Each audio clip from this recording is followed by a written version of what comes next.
Shalom jemaat-jemaat Elion dimanapun Anda berada.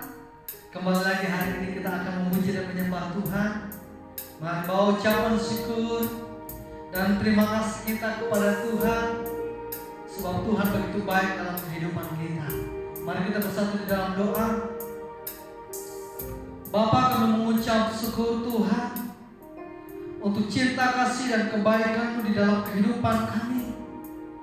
Sehingga hari ini Tuhan kami mendapat kesempatan untuk memuji dan menyembah Engkau dalam kehidupan kami Tuhan.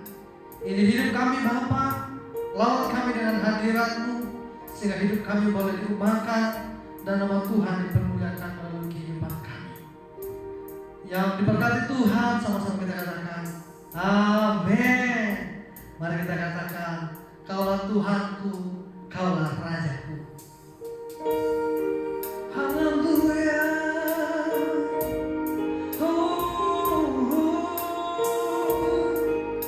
Kami bersyukur.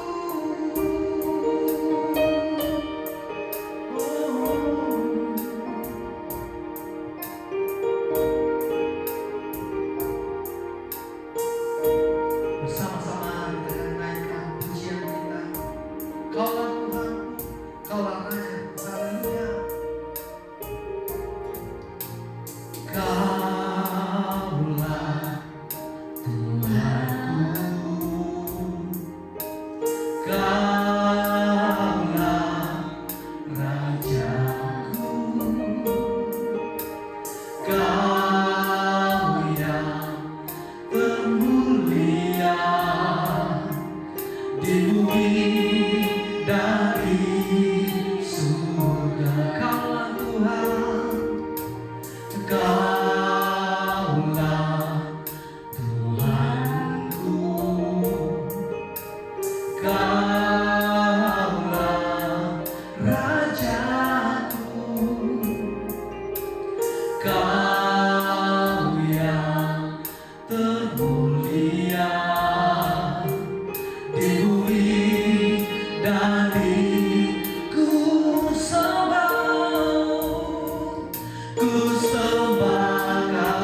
Mari bersama-sama kita lalu pujian kita. Kaulah Tuhanku, Kaulah Tuhanku,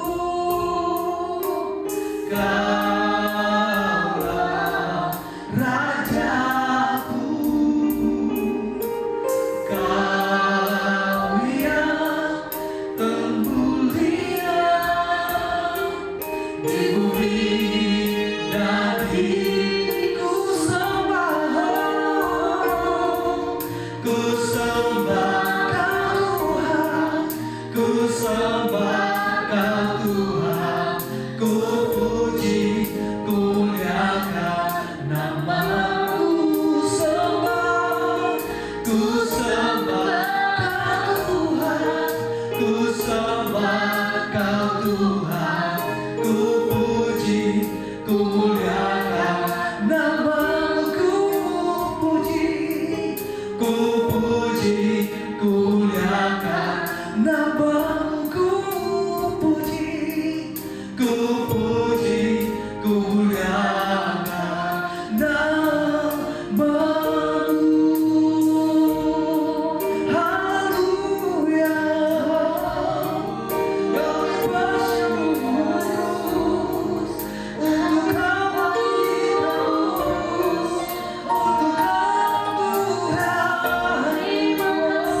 Terima kasih Tuhan untuk lawatan-Mu, untuk hadirat-Mu, dan kesempatan untuk memuji dan menyembah Engkau Tuhan. Ini hidup kami Tuhan, dan kami mau meninggikan nama-Mu, sebab kasih-Mu tidak pernah berkesudahan di dalam kehidupan kami. Di dalam nama Tuhan Yesus sama-sama kita katakan amin, haleluya. Hari ini kita memuji Tuhan, amin. Sebab kasih Tuhan tidak pernah berkesudahan di dalam kehidupan saudara dan saya. Untuk itu mari Bapak Ibu semuanya, kita mau ucapkan syukur dan sukacita di hadapan hadirat Tuhan, sebab kasih-Nya ajaib dan tidak berkesudahan untuk saudara dan saya. Haleluya. Bersama-sama kita memuji Tuhan, saudara. Haleluya.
Tuhan, saudara, mari kita buka hati kita undang Tuhan untuk bekerja dalam hidup kita, sehingga kita boleh diberkati oleh kebenaran firman Tuhan hari ini.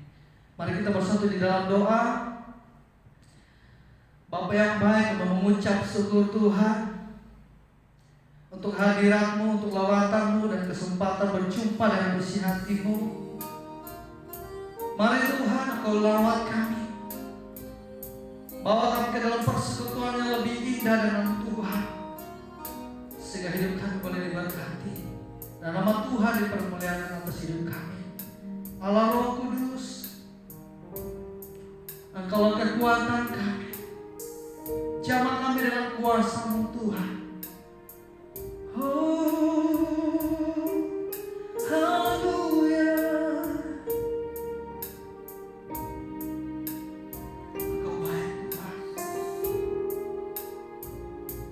Bersama-sama kita katakan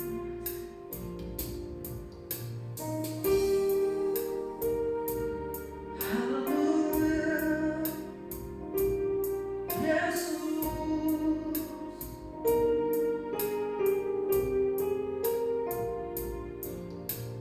Yesus Tuhan ditinggikan, dimuliakan dan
untuk denganmu selamanya.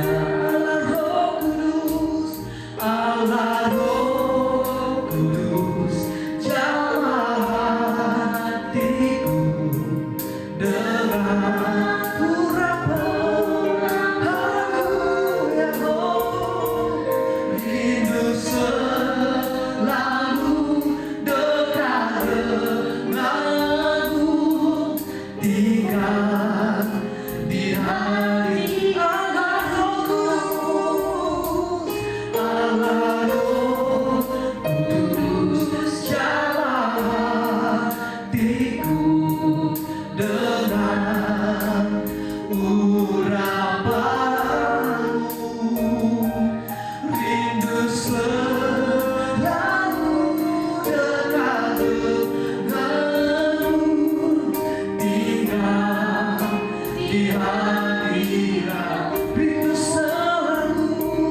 Rindu selalu dekat denganmu, tinggal di hati. Rindu selalu dekat denganmu, tinggal di hadiratmu. Terima kasih Tuhan untuk kesempatan yang Kau berikan bagi kami, dan kami akan mendengarkan firman-Mu. Lawan kami dengan kebenaran-Mu Bapa. Di dalam nama Tuhan Yesus kami mengucap syukur. Haleluya. Amin. Kepada hambanya dipersilakan. Mari kita bersatu di dalam doa. Bapa kami berkata dalam kerajaan surga, terima kasih Tuhan, hari ini kami masih diberikan kesempatan untuk sama-sama merenungkan dan belajar kebenaran firman-Mu. Tuhan Yesus yang baik, hari ini Tuhan biarlah Engkau memberikan kami hikmat, memberikan kami pengertian, agar setiap firman Tuhan yang kami dengarkan boleh kami pelajari, kami mengerti, dan kami lakukan dalam setiap kehidupan kami hari masa ini. Tuhan, kami serahkan pemberitaan kebenaran firman-Mu dari awal pertengahan hingga selesainya ke dalam tangan-Mu. Biarlah Engkau beracara melalui kuat-kuasa Roh Kudus-Mu yang memberikan kami kemampuan bahkan pemahaman agar firman-Mu boleh menguatkan, menumbuhkan iman percaya kami Tuhan. Di dalam nama Tuhan Yesus Kristus kami siap untuk belajar kebenaran firman-Mu. Haleluya. Amin. Puji nama Tuhan. Bapak Ibu dikasihi dalam nama Tuhan Yesus Kristus, selamat hari Minggu saya ucapkan, dan saya berterima kasih karena diberikan kesempatan untuk sama-sama kita hari ini belajar dari kebenaran firman Tuhan, bahwa Tuhan Yesus sangat mengasihi kita. Hari ini saya akan membagikan sebuah renungan dengan judul Selalu Ada Yang Baik. Saya ingin percaya bahwa hari-hari ini kita sedang sama-sama berjuang dan kita sedang sama-sama berusaha untuk hidup kita secara pribadi, bahkan hubungan kita dengan Tuhan. Mari untuk mengawali renungan kita di pagi hari ini, kita mau sama-sama membaca Alkitab kita dari Kejadian pasal yang ke-50 ayat yang ke-20. Bapak Ibu bisa buka di dalam Kejadian pasal yang ke-50 ayat yang ke-20. Saya akan mewakili kita semua untuk membacakannya. Demikian firman Tuhan. Memang kamu telah mereka-rekakan yang jahat terhadap aku, tetapi Allah telah mereka-rekakannya untuk kebaikan, dengan maksud melakukan seperti yang terjadi sekarang ini, yakni memelihara hidup suatu bangsa yang besar. Bapak Ibu dikasihi dalam nama Tuhan Yesus Kristus, saya yakin dan percaya bahwa setiap kita yang hadir hari ini atau yang menyaksikan ibadah online ini, bahwa kita sangat tahu alur cerita dari kisah seorang Yusuf di dalam Perjanjian Lama. Bapak Ibu dikasihi dalam nama Tuhan Yesus Kristus, hari ini kita akan sama-sama belajar dari kisah seorang Yusuf. Namun sebelum itu saya mau katakan bahwa mungkin hari-hari ini banyak dari kita, atau mungkin siapapun yang menyaksikan, yang mengikuti ibadah ini, mungkin kita hari-hari ini merasa yang namanya gagal dalam hidup, mungkin kita merasa tidak beruntung, ataupun mungkin kita merasa seringkali salah ambil keputusan seperti itu. Ataupun di sisi lain mungkin banyak penyesalan-penyesalan yang kita alami dalam hidup ini, dari masa lalu kita atau dari keputusan-keputusan yang mungkin hari-hari ini kita merasa kita salah mengambil keputusan tersebut. Kadang juga mungkin kita mempertanyakan tentang apa yang kita lakukan. Bagaimana kalau misalnya saya gagal? Bagaimana kalau misalnya yang saya lakukan atau apa yang terjadi dalam kehidupan saya yang saat ini saya hadapi seperti itu tidak berhasil? Atau mungkin bisa jadi karena perilaku orang lain kita merasa gagal. Karena perilaku orang lain kita merasa tidak berharga, karena perilaku orang lain, atau karena mungkin pembicaraan yang seliweran kita dengar dari orang lain tentang diri kita merasa kita dibuang, atau mungkin kita merasa kita di nomor sekian kan, seperti itu. Mungkin ada yang merasakan hal yang seperti itu. Saya tidak menunjuk siapapun, tapi saya pernah mengalami hal tersebut. Dan mungkin kita mengalami atau merasakan secara perasaan kita dibuang. Dan hal tersebut mungkin juga bisa menyebabkan mental dan kejiwaan kita terganggu, sakit, banyak hal, kegelisahan-kegelisahan yang mungkin hari-hari ini kita alami karena sesuatu dan lain hal, karena perasaan kita sendiri atau mungkin karena orang lain yang membuat kita merasa tidak nyaman dalam menjalani hidup. Bapak Ibu dikasihi dalam nama Tuhan Yesus Kristus, bahwa sesungguhnya hari-hari ini itulah yang kita alami. Percaya tidak percaya, yakin tidak yakin, mau secara langsung ataupun tidak langsung, saya mau katakan bahwa ini penyakit kita di zaman ini, di hari-hari ini. Terlalu bawa perasaan, kadang ya mungkin ada, atau mungkin juga lupa tujuan hidup kita. Kemudian juga kadang mungkin saya sendiri sering sibuk sendiri seperti itu. Kadang akhirnya apa?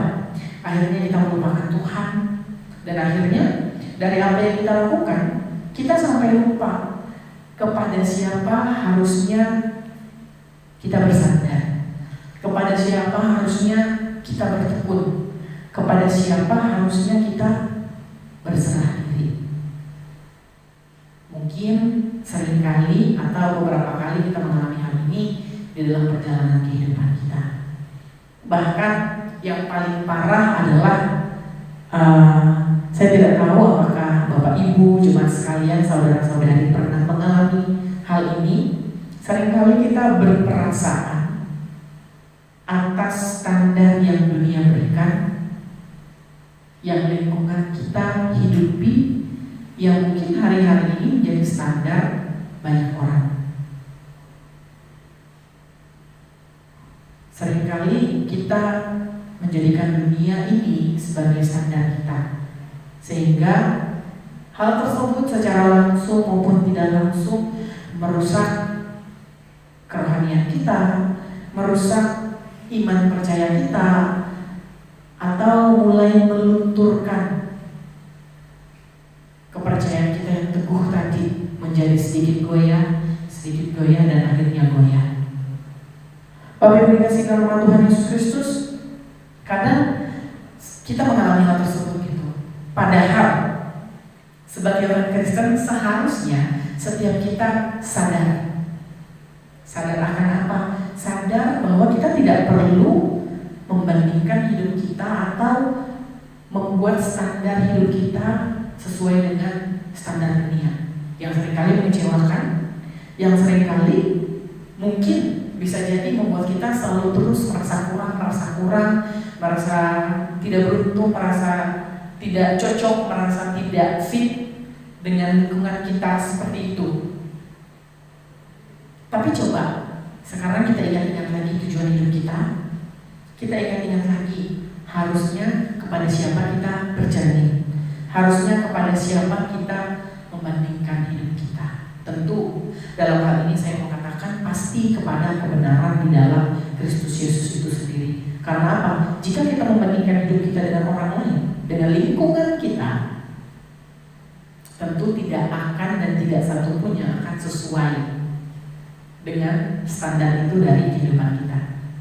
Tapi coba sekarang kita pikirkan lagi, apa tujuan hidup kita? Tuhan mau apa dari diri kita? Apa yang kita bisa lakukan untuk Tuhan? Cari lagi kebenaran-kebenaran yang harus kita lakukan, tentu yang menyenangkan hati Bapa. Mari Bapak Ibu yang dikasihi dalam Tuhan Yesus Kristus, tadi kita sudah membaca ayat nats kita di dalam Kejadian 50 ayat yang ke-20, dan hari ini kita mau sama-sama belajar dari seorang Yusuf tentang bagaimana sih kita hidup. Kenapa sih selalu ada yang baik dari setiap kehidupan kita? Dan kenapa sih kadang kita masih merasa kurang dan kurang terus gitu ya. Jadi ada beberapa hal yang mau kita sama-sama belajar dari kisah Yusuf. Mengapa selalu ada yang baik? Yang pertama saya mau katakan, apapun yang menimpa kita, apapun yang kita alami hari-hari ini, percayalah, percaya dengan sungguh bahwa rencana Tuhan adalah yang jadi, bahwa rencana Tuhan yang jadi. Saya mau bacakan ini di ayat yang ke-20 bagian A. Memang kamu telah mereka-rekakan yang jahat terhadap aku. Di kalimat ini bahwa memang jika kita membaca mundur ya ke pasal-pasal sebelumnya, bahwa memang apa yang Yusuf alami adalah terjadi karena orang di sekitarnya, di lingkungannya, dan orang ini bukan orang jauh, malah saya bisa katakan ini bahwa adalah orang terdekat. Bahkan saya bisa katakan kalau misalnya kita baca ceritanya, ini adalah saudaranya sendiri. Bapak Ibu dikasih dalam nama Tuhan Yesus Kristus, bayangkan kalau misalnya orang lain yang menjahatin kita, atau orang lain yang mungkin tidak setuju dengan keberadaan kita, mungkin kita masih bisa, ya udahlah ya, gak usah dipikirin gitu. Tapi bagaimana jika hal tersebut terjadi, tapi yang melakukannya adalah saudara kita sendiri? Saya bisa bilang saudara kandung kita sendiri seperti itu. Apa itu tidak sangat menyakitkan? Apa itu tidak sangat mengecewakan? Apa itu tidak sangat mengesalkan seperti itu? Apakah itu masih bisa dibilang beruntung? Saya pikir, saya secara pribadi, saya pasti bilang ini saudara saya luar biasa jahatnya seperti itu. Jika mereka melakukan kepada saya hal yang seperti kita tahu terjadi pada Yusuf, di mana Yusuf dibuang, setelah dibuang dijual, setelah dijual dibeli jadi budak, dijual jadi budak, dibeli jadi budak, kemudian juga difitnah, ditangkap, dan akhirnya dipenjarakan. Bapak Ibu dikasih dalam nama Tuhan Yesus Kristus, saya mau katakan bahwa dari apapun yang kita hari-hari ini alami, rencana Tuhan yang jadi. Betapa sulit, menyedihkan, menyakitkan yang kita alami, yakinlah bahwa kita sebagai orang percaya, sebagai orang yang menyerahkan hidup kita kepada Tuhan, selalu ada yang baik. Kita mau sama-sama katakan selalu ada yang baik. Mari sama-sama katakan dengan saya, selalu ada yang baik. Amin. Bapak Ibu dikasih dalam nama Tuhan Yesus Kristus, setelah mengalami hal yang sangat menurut saya merugikan, bahkan mungkin mengecewakan seperti itu, tetapi kita tahu bahwa seorang Yusuf adalah seorang yang tulus hati, seorang yang taat kepada Tuhan. Bahkan tidak ada dalam cerita Yusuf dikatakan bahwa dia karena dibuang, karena dijual, dibeli, jadi budak dan segala macamnya, kemudian dia sakit hati, kesal sama saudaranya. Menurut saya dan yang saya baca tidak ada. Tapi Yusuf tetap mengikuti alur proses dan rencana Tuhan yang terjadi di dalam kehidupannya. Dia tetap percaya, dia tetap bertekun di dalam doa, dan Tuhan memberkati Yusuf. Bapak Ibu dikasih dalam nama Tuhan Yesus Kristus, saya yakin bahwa selalu setiap hari ada hal yang baik dari dalam kehidupan kita. Kita bisa melihat dari kisah seorang Yusuf, di mana ketika dia mengalami banyak hal yang mungkin merugikan, mengecewakan, menyakitkan, tetapi di sana juga ada hal yang kita bisa lihat bahwa Yusuf juga menjadi orang kepercayaan Potifar di rumahnya. Kemudian juga ketika di penjara juga dia menjadi kepercayaan kepala penjara. Bahkan hingga akhirnya dia menjadi kepercayaan Raja Mesir saat itu, Firaun. Bapak Ibu dikasih dalam Tuhan Yesus Kristus, saya mau katakan bahwa walaupun dalam perjalanannya selalu menemui masalah seperti itu, dan mungkin juga kita hari-hari ini mungkin banyak hal yang terjadi dalam kehidupan kita tidak sadari atau mungkin kita sudah menyadarinya, tapi percayalah bahwa dari setiap apa yang kita hadapi hari-hari ini, dari hal-hal sederhana itulah kita dibentuk. Dari hal-hal sederhana itulah kita didewasakan, kita dikuatkan. Contohnya seperti Yusuf di dalam cerita ini. Dia semakin tumbuh menjadi dewasa dalam artian juga semakin dekat kepada Tuhan, dan juga dewasa dalam artian hubungan dengan sesama. Dia juga semakin bijak, semakin bisa menempatkan diri di mana dia berada, sehingga dari perilaku hidupnya yang tepat itulah dia bisa menjadi orang kepercayaan di mana dia berada. Jadi kalau misalnya kita belum sampai di titik ini, berarti kita masih belum berubah, berarti kita masih belum percaya dengan sungguh bahwa rencana Tuhanlah yang jadi dalam kehidupan kita. Saya mau katakan seperti itu. Contoh lain yang saya mau kutip juga, saya mau ambil orang yang hidup dengan sungguh bahwa rencana Tuhan yang terjadi dalam kehidupan mereka. Saya mau katakan bahwa adalah seperti contohnya di dalam perjanjian juga ada Sadrak, Mesak dan Abednego, bahwa dalam permasalahan yang mereka hadapi, mereka terlalu percaya bahwa rencana Tuhanlah yang terjadi, sehingga kita bisa tahu, saya yakin kita semua hafal, mereka Tuhan selamatkan dengan caranya Tuhan sendiri.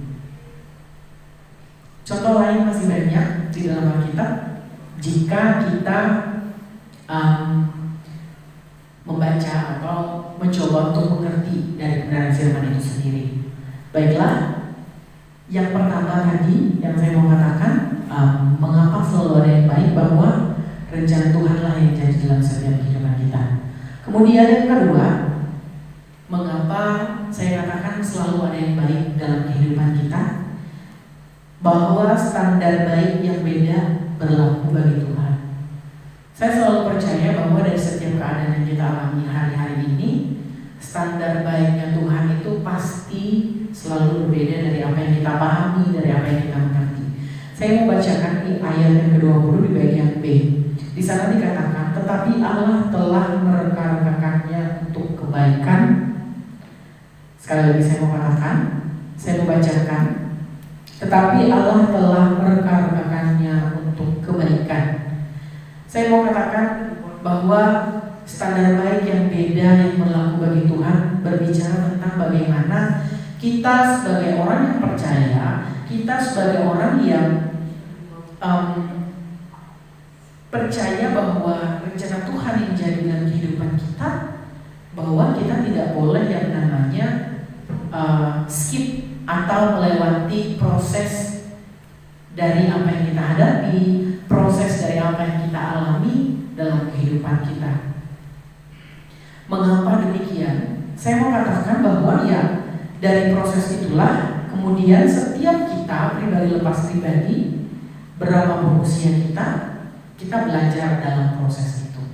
Saya mau katakan bahwa seorang Yusuf pun dalam perjalanan kehidupannya hingga akhir hayatnya juga mengalami yang namanya proses yang saya bisa katakan sangat menyakitkan, menyebalkan, mengecewakan, bahkan tidak menyenangkan sama sekali gitu. Tapi jika saya bandingkan, saya tidak membandingkan dengan Anda, Bapak Ibu atau saudara-saudari, dengan diri saya sendiri seperti itu, kayaknya saya tidak separah apa yang dialami Yusuf waktu itu gitu loh. Dan menurut saya parah sih ya, kalau misalnya apa yang dialami Yusuf waktu itu terjadi dalam kehidupan saya ataupun dalam kehidupan kita, saudara sendiri yang mungkin bisa saya bilang mengecewakan kita. Seperti itu. Yang menjual Yusuf waktu itu ya saudaranya sendiri, bukan orang lain. Dan kayaknya kalau hari-hari ini yang terjadi dengan kita biasa saja sih. Paling ya mungkin permasalahan-permasalahan umum, permasalahan-permasalahan biasa yang mungkin harusnya kita bisa hadapi, harusnya kita bisa lewati itu semua. Karena ya saya yakin bahwa setiap apa yang kita alami pasti ada jalan keluarnya gitu. Tergantung kita mau mengusahakan hal tersebut atau tidak. Kemudian juga standar baik yang berbeda yang berlaku bagi Tuhan adalah berbicara tentang bagaimana harus dan selalu standar Tuhanlah yang berlaku. Harus dan selalu standar Tuhan itulah yang dipakai. Kenapa saya katakan demikian? Karena begini. Seringkali dalam kehidupan ini, kenapa kita jadi kecewa? Kenapa kita tidak menemukan dalam keseharian kita bahwa selalu ada yang baik? Karena standar yang kita pakai seringkali standar dunia atau standar manusia yang saya bisa katakan membiaskan atau mengacaukan standar yang seharusnya, yaitu firman Tuhan, yaitu kebenaran-kebenaran yang harusnya kita ikuti, yang harusnya kita teladani. Karena sudah terkontaminasi, bahasanya terkontaminasi begitu ya, dengan lingkungan, kita sudah tidak fokus lagi dengan tujuan utama kita. Kemudian mungkin juga iman kita sudah mulai goyah, percaya kita juga sudah mulai mengalami kebimbangan seperti itu. Oleh sebab itulah kadang kita tidak memahami standar Tuhan atau kebenaran firman Tuhan dengan tepat. Oleh sebab itu, jika kita melihat dari kehidupan seorang Yusuf, bahkan ketika seorang Yusuf digoda oleh tante Potifar, imannya tetap kuat. Standar Tuhan atau kebenaran itu tetap berlaku di dirinya gitu loh. Seringkali kan kita seperti itu. Ketika kita mengalami yang namanya cobaan, apalagi saya bisa katakan bahwa cobaan-cobaan yang kita alami sekarang bukan cobaan-cobaan yang saya bisa katakan bukan menyakitkan gitu ya, bukan penyiksaan, penganiayaan. Sepertinya kita jarang mengalami hal itu di hari-hari ini, tapi banyak hal kenikmatan-kenikmatan yang saya bisa bilang membuat kita secara tidak langsung kita lupa nih gitu sama Tuhan. Kita lupa nih kita harusnya ngapain gitu di dunia ini. Kita lupa nih harusnya dalam hidup ini apa saja sih sebagai orang Kristen yang sadar akan kebenaran, yang sadar dan tahu apa itu firman Tuhan, yang sadar harusnya kita ngapain. Kadang kita juga bisa lupa. Saya tidak menyalahkan siapapun atas itu. Namun hari ini kalau misalnya kita diingatkan, yuk mari kita sama-sama berubah, sama-sama ingat lagi bahwa dalam hidup ini kita harus menyadari standar yang tepat itu adalah firman Tuhan, dan standar-standar dunia harusnya sih tidak mengganggu kita dan tidak mengacaukan standar yang sudah kita miliki. Supaya apa? Supaya kita selalu bisa melihat hal yang baik dalam kehidupan ini.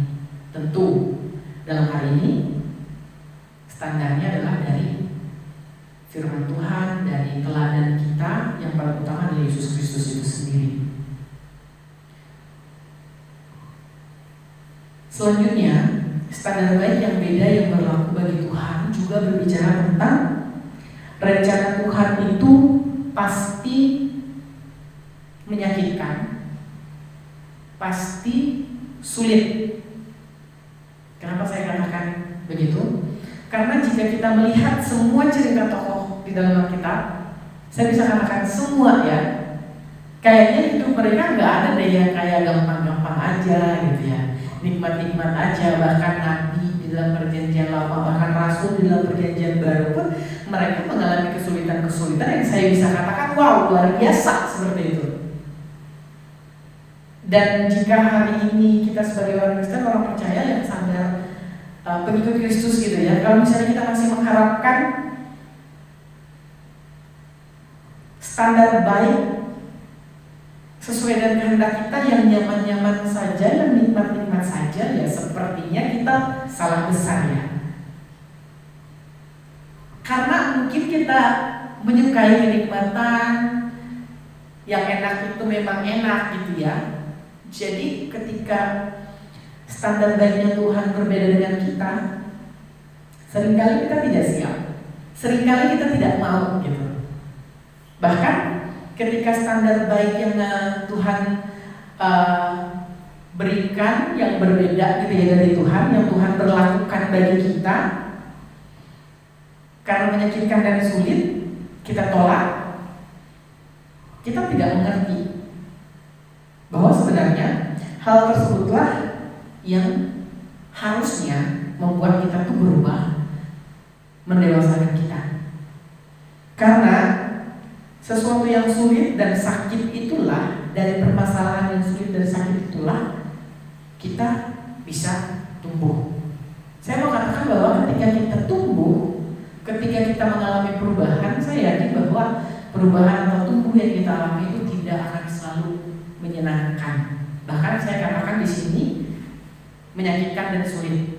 Karena ketika kita bilang oh ini susah, ini sulit, kemudian kita berproses di sana, kemudian kita memberlakukan standar Tuhan yang berbeda itu yang kita pakai dalam kehidupan kita, artinya apa? Artinya kita mengakui Tuhan dalam kehidupan kita. Dan artinya apa? Artinya kita sedang bertumbuh, berproses menuju hal yang lebih baik, atau saya bisa bilang naik level lah ya gitu. Karena kalau misalnya segitu-gitu aja, begitu-begitu aja kehidupan kita, ya berarti kita tidak mengalami perubahan, ya berarti kita tidak benar-benar sadar bahwa standar baik Tuhan itu berbeda dari kita. Kita mungkin bisa jadi kita masih menggunakan standar saya ini, soalnya ini enak nih gitu, nikmat, nggak ada halangan, nggak ada rintangan. Itu saya mau katakan perlu kita sadari hari ini. Bahkan jika kita melihat dari cerita seorang Yusuf pun, perjalanannya begitu jauh, mengalami duka yang menurut saya luar biasa. Dan jika saya membayangkan gitu ya, kayaknya saya nggak kuat jadi Yusuf. Makanya saya tidak terlahir sebagai Yusuf di perjanjian lama, bahkan di tahun 2021 gitu. Itu yang kedua. Selalu ada yang baik. Yang saya bagikan hari ini adalah yang pertama tadi, kita belajar dari cerita seorang Yusuf dalam perjanjian lama, belajar bahwa yang pertama rencana Tuhan yang jadi, yang kedua standar baik yang berbeda lah yang berlaku bagi Tuhan. Kemudian yang ketiga itu berbicara tentang Tuhan selalu lebih tahu segalanya. Saya mau bacakan itu di kalimat selanjutnya ya, di pasal yang 20 bagian C, dengan maksud melakukan seperti yang telah terjadi sekarang ini, yakni memelihara hidup suatu bangsa yang besar. Jadi sampai titik. Kenapa saya ambil ayat ini, kemudian saya memahaminya sebagai kalimat Tuhan selalu lebih tahu segala hal. Saya mau katakan begini, dari perjalanan kehidupan seorang Yusuf di dalam perjanjian baru, Yusuf itu menurut saya ya tidak so tahu, tidak sotoy. Jadi apa yang dia alami, apa yang terjadi dalam kehidupannya, dia mengikuti proses itu sampai di titik akhir gitu ya, sampai kemudian dia menjadi orang percaya di Mesir.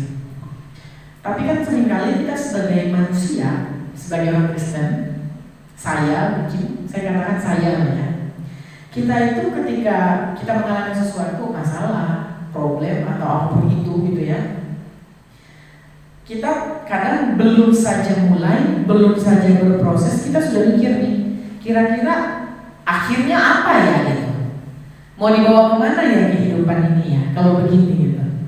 Kadang kita udah mau finish duluan tapi mulai aja belum, berproses saja belum gitu, udah capek mikir akhirnya. Padahal Tuhan selalu lebih tahu segala hal dibanding apa yang kita pikirkan.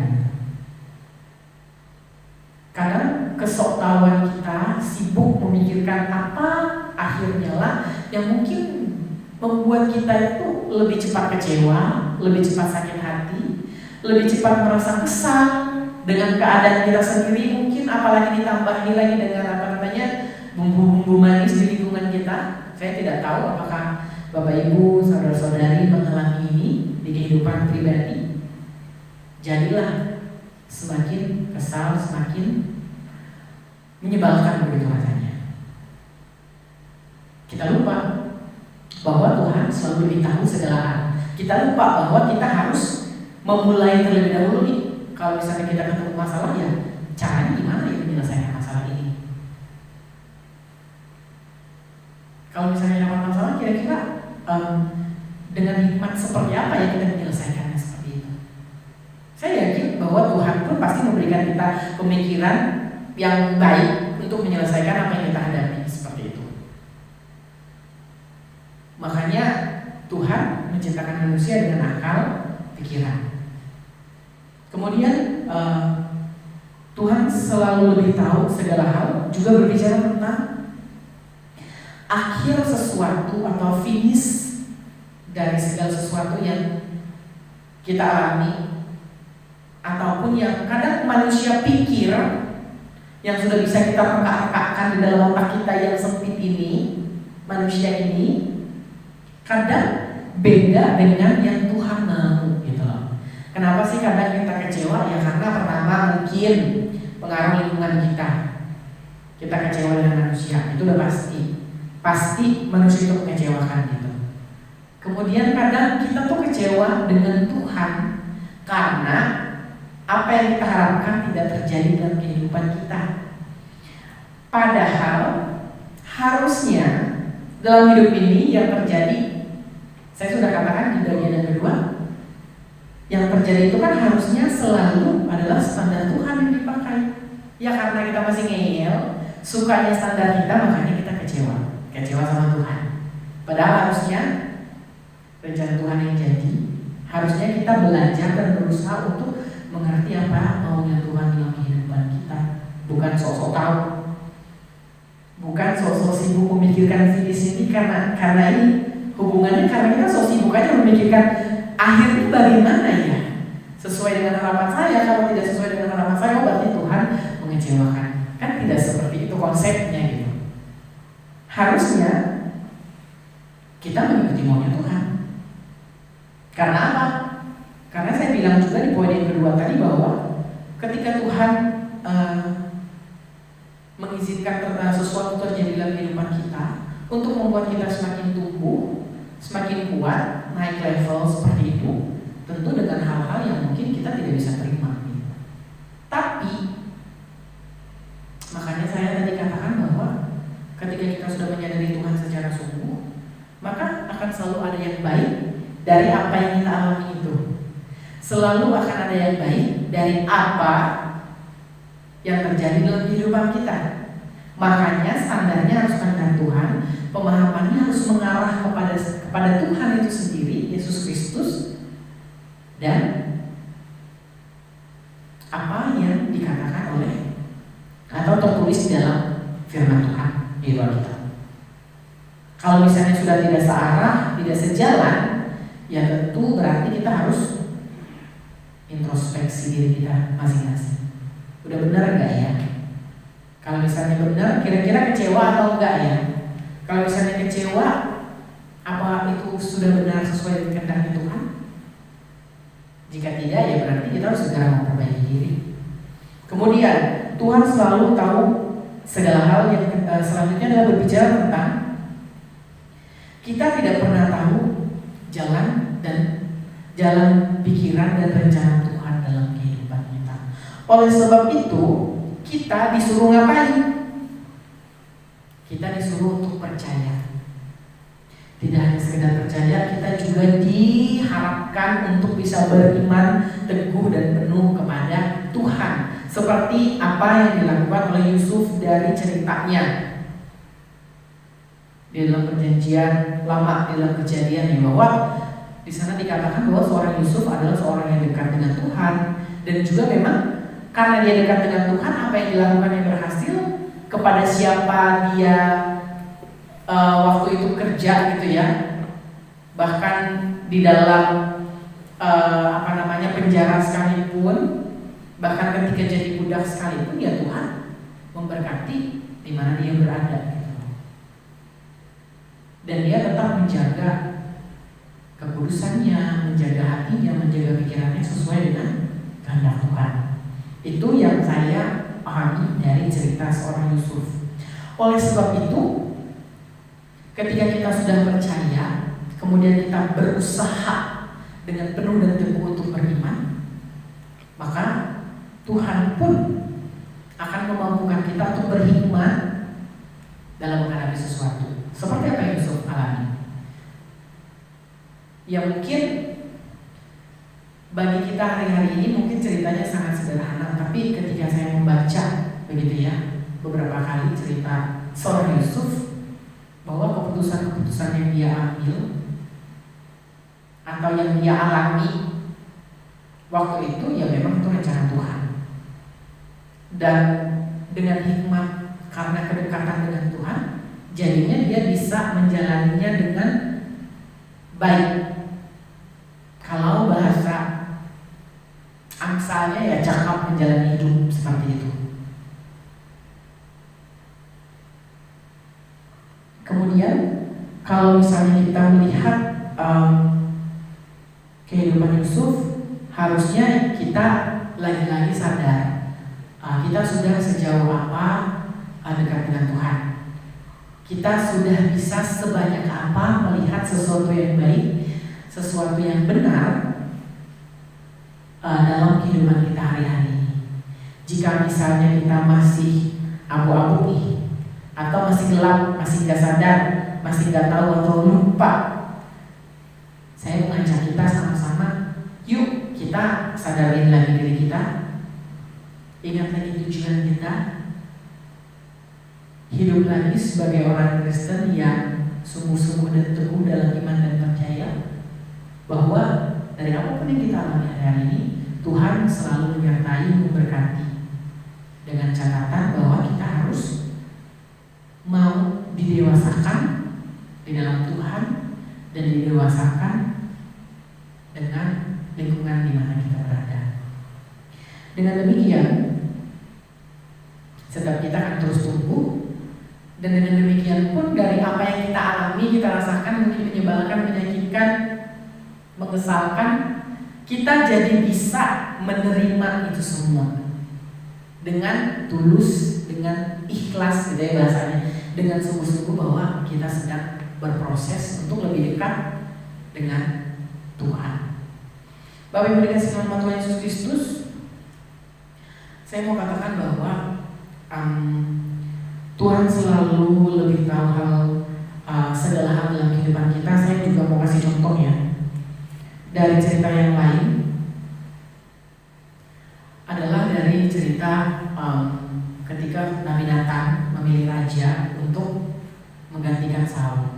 Bahwa saya mau katakan, apa yang manusia lihat kadang sangat berbeda dengan apa yang Tuhan mau.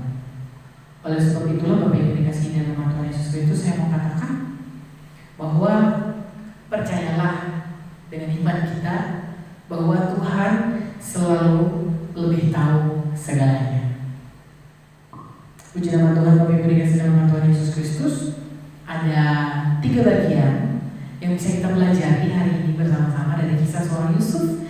Yang pertama berbicara tentang bahwa rencana Tuhanlah yang jadi dalam kehidupan kita. Dan yang kedua berbicara tentang standar baik yang berbeda lah yang berlaku bagi Tuhan. Dan yang ketiga, Tuhan selalu lebih tahu segala hal dalam setiap kehidupan kita. Puji nama Tuhan, amin. Untuk kebenaran firman Tuhan, mari kita bersatu di dalam doa. Terima kasih Tuhan buat kasih dan kemurahan-Mu dalam kehidupan kami. Jika hari ini kami belajar tentang kebenaran firman-Mu dari kehidupan seorang Yusuf dalam perjanjian lama, ajarkan kami juga dalam kehidupan kami hari lepas hari untuk lebih dekat dengan Tuhan, untuk mampu menghadapi setiap apapun yang kami alami hari-hari ini dalam kehidupan kami, dan mampukan kami untuk selalu bisa melihat segala sesuatu dengan baik dan benar, dan bahwa kasih Tuhan masih sangat dan terus berlaku bagi setiap kami. Ampuni kami Tuhan akan setiap salah dan dosa kami yang mungkin hari-hari ini kami banyak kali seringkali lalai sebagai orang Kristen yang mengakui Tuhan sebagai juru selamat kehidupan kami. Biarlah kuat kuasa Roh Kudus-Mu Tuhan mengubahkan kami, mengingatkan kami agar hidup kami boleh seturut dengan firman Tuhan, dan apapun yang kami kerjakan, kami boleh mengerjakannya dengan sungguh-sungguh. Terima kasih Tuhan, terima kasih Roh Kudus. Hanya ini doa kami Tuhan, di dalam nama Tuhan Yesus Kristus kami telah berdoa dan mengucap syukur. Haleluya. Amin. Bapak Ibu, ibadah kita telah selesai hari ini. Dan sebelum kita menutup ibadah kita hari ini, mari kita angkat pujian kita. Kami memuji kebesaran-Mu. Haleluya. Haleluya. Oh, kami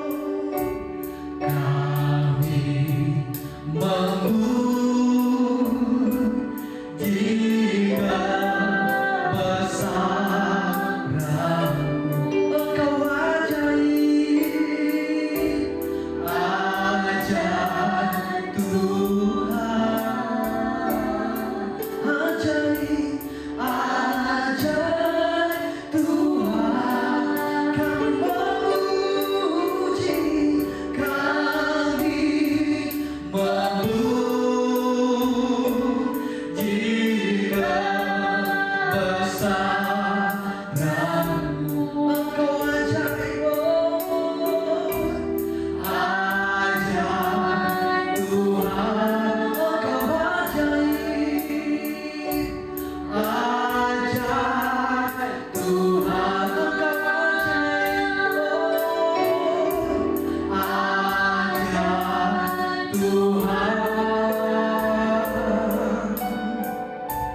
Ajaib Tuhan.